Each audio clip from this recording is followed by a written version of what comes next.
Transform your dreams into reality with the guarantee of assured placement and highest salary package. Admissions open at Francis Xavier Engineering College, the best institution situated in the heart of Tirunelveli. Trichy மாநகரத்தின் உயிர் நாடியாக விளங்கிய உய்யக்கொண்டான் ஆறு ஆக்கிரமிப்புகள் மற்றும் கழிவுநீர் கலப்பால் தற்போது சாக்கடை கால்வாயாக மாறி வருகிறது.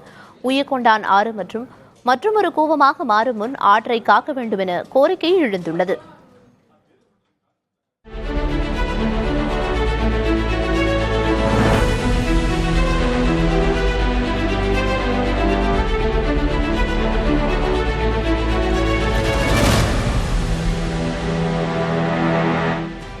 நூற்று 20 அடி அகலம் கொண்ட இந்த உய்யக்கொண்டான் ஆறு 20 அடியாக சுருங்கி குடியிருப்பு மற்றும் வணிக நிறுவனங்களின் கழிவுகளை தாங்கி செல்கிறது.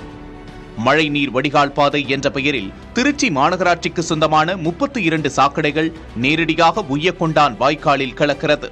இது மாநகராட்சி நிர்வாகமே பலமுறை ஒத்துக்கொண்டுள்ள உண்மை.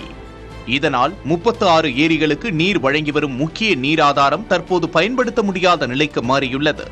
சாக்கடை வசதி இது எல்லா தண்ணியும் அங்கே தான் வருது. அதனால் தண்ணிலாம் சுத்தமே இல்லை. இந்த ஆகாய தாமரைகள்லாம் படர்ந்து ரொம்ப குறுகி கொண்டே இருக்குது. மேலும் மேலும் மேலும் இந்த இது போன்ற நடந்துச்சுன்னா வருங்காலத்தில் நமது சமுதாயங்கள்லாம் பின்னோக்கி தான் செல்லணும். விவசாயமே இல்லாமல் போயிடும். பசி பட்டினியோட வாழ வேண்டிய சூழ்நிலைமை ஏற்படும். நிலத்தடி நீருக்கும் விவசாயிகளுக்கும் பயன்படக்கூடிய அந்த உய்யக்கொண்டாரை கழிவு நீர் கலக்காமல் இதை தடுக்கணும். இதுதான் நம்மளோட முக்கியமான இதாக இருக்கணும். ஒவ்வொரு ஆட்சியிலையும் பார்த்திங்கன்னா இதுக்கு நான் ஒவ்வொருத்தரும் தேர்தல் அறிக்கை கூறும்போது பார்த்திங்கன்னா உய்யக்கொண்டானை நாங்கள் சுத்தப்படுத்திடுவோம், நாங்கள் தூய்மைப்படுத்திடுவோம், இது ஆறாதான் போவோம், சாக்கடை இருக்காது அப்படின்னு அறிக்கை கொடுத்துட்டு வராங்க. இதுவரையும் ஒருத்தர் கூட இது செயல்படுத்தலை. முன்னாடி எப்படி அகலமாக இருந்தால் அந்த அளவுக்கு ஆறை அகலமாக்கணும்.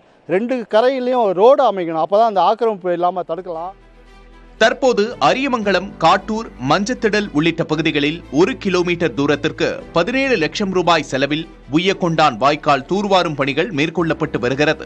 ஆற்றில் கழிவுநீர் கலக்கும் பாதைகளை அடைக்க வேண்டும், ஆக்கிரமிப்புகளை அகற்றிவிட்டு அரசு வரைபடத்தில் உள்ளதைப் போல வாய்க்காலை தூர்வார வேண்டும், வாய்க்கால் கரைகளின் 2 பக்கமும் தார் சாலைகளை அமைத்து வாய்க்கால் ஆக்கிரமிப்புகளை தடுக்க வேண்டும் என்ற கோரிக்கைகள் விவசாயிகள் மற்றும் சுற்றுச்சூழல் ஆர்வலர்களால் முன்வைக்கப்படுகிறது.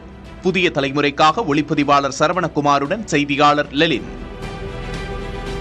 Transform your dreams into reality with the guarantee of assured placement and highest salary package. Admissions open at Francis Xavier Engineering College, the best institution situated in the heart of Tirunelveli.